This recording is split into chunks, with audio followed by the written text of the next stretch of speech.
फिलिस्तीन को आजाद देश के तौर पर मान्यता मिल गई है। ब्रिटेन समेत 3 देशों ने फिलिस्तीन को आजाद देश के तौर पर मान्यता दी है। इसके क्या मायने हैं हम आपको बताएंगे इस वीडियो में विस्तार से। नमस्कार, आप देख रहे हैं न्यूज 18 का डिजिटल प्लेटफॉर्म और मैं हूं आपके साथ श्रुति श्रीवास्तव।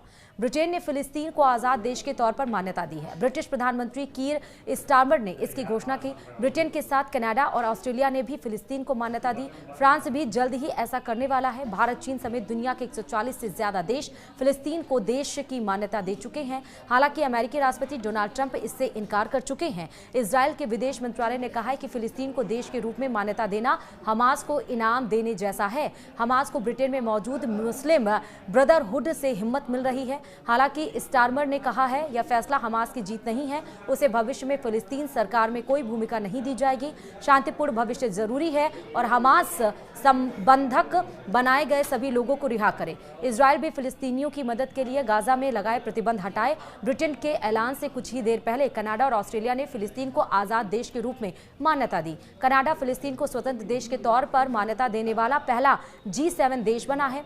कनाडाई प्रधानमंत्री मार्क कार्नी ने उम्मीद जताई है कि इजरायल और फिलिस्तीन दोनों को शांतिपूर्ण भविष्य मिलेगा। ऑस्ट्रेलियाई पीएम एंथनी अल्बानीज ने कहा है कि फिलिस्तीन को राज्य की मान्यता देना कनाडा और ब्रिटेन के साथ मिलकर किया गया कदम है। यह एक अंतर्राष्ट्रीय प्रयास है ताकि 2 अलग-अलग देशों का समाधान मिल सके।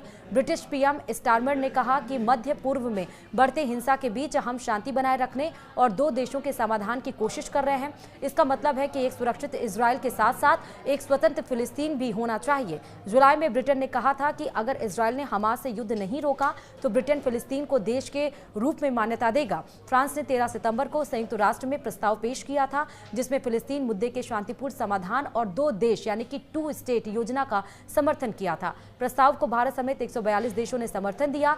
10 देशों ने विरोध में वोट दिया और 12 देश मतदान से दूर रहे। America, Argentina, Hungary, Israel, Micronesia, Nauru, Palau, Papua New Guinea, Paraguay और टोंगा ने प्रस्ताव के खिलाफ मतदान किया। ब्रिटेन ने रविवार को मान्यता दी जबकि फ्रांस और कई दूसरे देश सोमवार को संयुक्त राष्ट्र महासभा की बैठक के दौरान ऐसा करेंगे। इसकी वजह यह है कि सोमवार शाम से यहूदी त्योहार रोश हशाना शुरू हो रहा है। इजरायली इस पवित्र दिन को मनाते हैं और उसी समय फिलिस्तीन को मान्यता देना कुछ लोगों को बुरा लग सकता था। दूसरी वजह यह है कि स्टारमर इस हफ्ते संयुक्त राष्ट्र नहीं जा रहे हैं। इतनी बड़ी घोषणा वह खुद ही करना चाहते थे, इसलिए रविवार को मान्यता देने का ऐलान किया।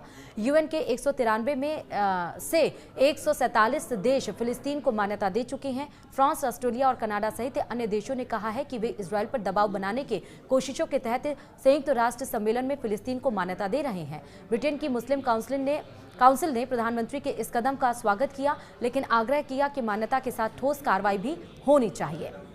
इसी के साथ इस वीडियो में इतना ही। नमस्कार।